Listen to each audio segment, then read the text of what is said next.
On our special interview segment this week, we'll be speaking with the head of service in Yobe State, Alhaji Garba Bila. Thank you for joining us on Impact Yobe interview. Thank you very much. And it's my pleasure to welcome the team of TVC to this office. This is my first interaction with the cream of journalists working with TVC since my assumption of office. You are welcome. Congratulations once again. Thank you very much. Let's start with the continuity, consolidation, and innovation policy of the Governor Boni administration. How is the civil service keying into this? As you are aware, this government is almost an offshoot of the previous government of His Excellency Alhaji Ibrahim Gaidam. And right from the onset, when His Excellency Honorable Mai Mala Boni was declared as the flag bearer of the party to contest for the election, the issue of continuity and consolidation has been the key word. Because this government tried as much as possible to continue with all projects apart from embarking on new ones. Yeah. They tried as much as possible to consolidate on the previous government's achievements in order to ensure that what was done during his predecessor are fully completed and made to use for the general public. So, on assumption of office, His Excellency has tried as much as possible to key into that mantra of consolidation and continuity. Because if you look at it on the surface right now, almost all the projects embarked upon by his predecessor are completed or about to be completed, and he is also making provisions for a lot of infrastructure for the development of the state.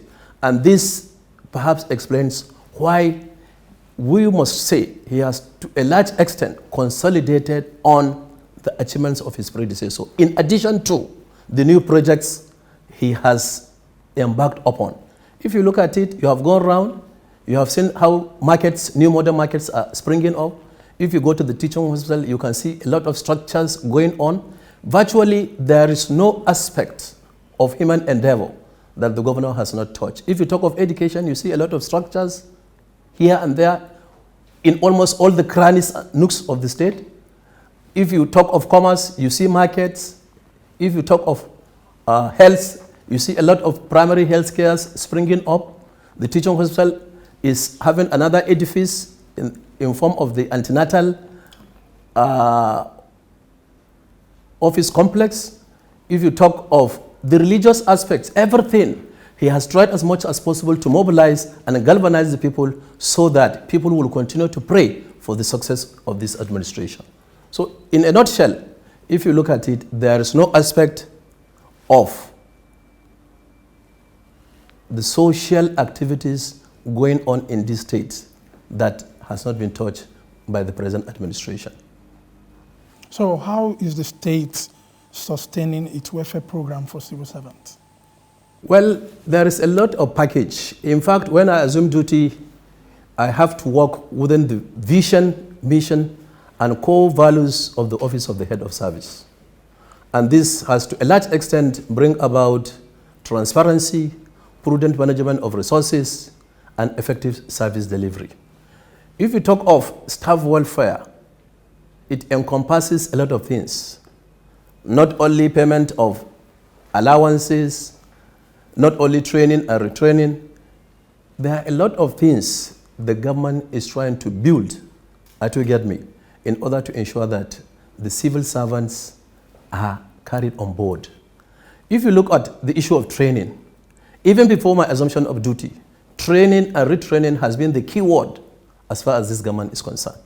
When I assumed duty, in fact, what we tried as much as possible is to still continue where my predecessor has stopped and to consolidate. And in the course of this consolidation, His Excellency has given us a lot of approvals for training. Not quite long, we have trained a lot of staff on the middle level management cadre, not up to 3 weeks. In addition to that, we are proposing to train permanent secretaries and chief executives of boards and parastatals, all in an attempt to ensure that the civil servants are carried on board and are sensitized or are trained to work in line with modern technologies. For instance, on assumption of office, we have trained about 37 staff at the Administrative Staff College of Nigeria, ASCON, and based on their performance at that training, His Excellency was awarded with a commemorative plaque by ASCON as one of the best performing governors in terms of human capital development. That apart, we have equally tried to work with the calendar of ASCON. His Excellency has equally given approval for the training of about 76 civil servants at ASCON. Not only that, out of his magnanimity, His Excellency has ensured that all civil servants that have paid for their training fees at ASCON, there are about 70 of them. He has, in fact, given approval for their money to be refunded back to them. All these things are being done in order to ensure that the civil servants are brought on board and are working in line with the good governance policy of His Excellency Honorable Mai Mala Buni. Not only that, even we, myself, His Excellency has equally graciously approved our training in UK. I will be leading a delegation of 6 permanent secretaries to UK for training, all in an attempt to build our capacity so that if we come back, we will be able to disseminate all the necessary information we have learned or we have gathered so that we will create a good succession plan for those that are not opportune to be there. Not only that, immediately we come, there are a lot of programs lined up for training and retraining of staff. We are doing it gradually, and by the grace of God, we will sustain it. All right, let's talk about welfare of retired workers. How is the state catering for these people, set of people? Let me begin by telling you that the state government has about 5,836 retirees who I will tell you they are pensioners. What the state government has done is to ensure that immediately you retire, you will be migrated into the pension. Immediately you are retiring and you have made the necessary documentation and your files have been taken to the Ministry of Finance, you will not wait or hang around until after 3 or 6 months. No. You will migrate immediately. You will not be receiving salary, but you will be receiving pension. That has been the practice, and that is why, as I'm telling you, as of today, we have over 5,000 pensioners that the state government is paying. Not only that, when you come to the issue of gratuity, we ensured that every month the state government allocates 100 million naira to offset the level of liabilities incurred by the state government. And His Excellency has been saying it time without number that anytime we get funds, we will try as much as possible to pay all the backlog of arrears in terms of this gratuity. But right now, the way things are moving, we are taking it gradually. His Excellency, Honorable Ibrahim Gaidam, if I can recall, has set up a committee for the payment of gratuity in this state since 2004. When this government came in, it equally continued with the committee. The committee is being chaired by a former Accountant General, Bukar Chidami. They are the people, they are honest and transparent people, so they will sit down and know the number of people that are due for the payment of gratuity. They compute everything, and every month that payment of 100 million is made. They will ensure that they offset on monthly basis, And I think the backlog as at now is not all that much. And the government, by the grace of God, is making everything possible to ensure that the backlog is paid. All right, tell us about government relationship with labor unions in the state. How are you maintaining that relationship with them? You see, we have a good working relationship. Our working relationship with labor, I must tell you, we are working in an atmosphere of conviviality. They know us, we know them. And so far, since I assumed office, there is no any problem between the state government and labor. In fact, there is no way the office of the civil service or head of service will operate without bringing in the labor. Every day we are with them. Whatever their problems are, they tell us, and we tried as much as possible to address these problems. Not quite long, perhaps you are aware, His Excellency was represented by his deputy at a town hall meeting with all the labor leaders in the state and even some civil society organizations. We had a fruitful discussion where issues were raised and the government addressed them. And some of the issues the labor has even raised, they have met me and it's on the issue of training. We said we are going to train them. They have brought a proposal for their training at Michael Imodu Institute of Labor. We are working on it, and by the grace of God, once we get the approval, they will still go and attend the training.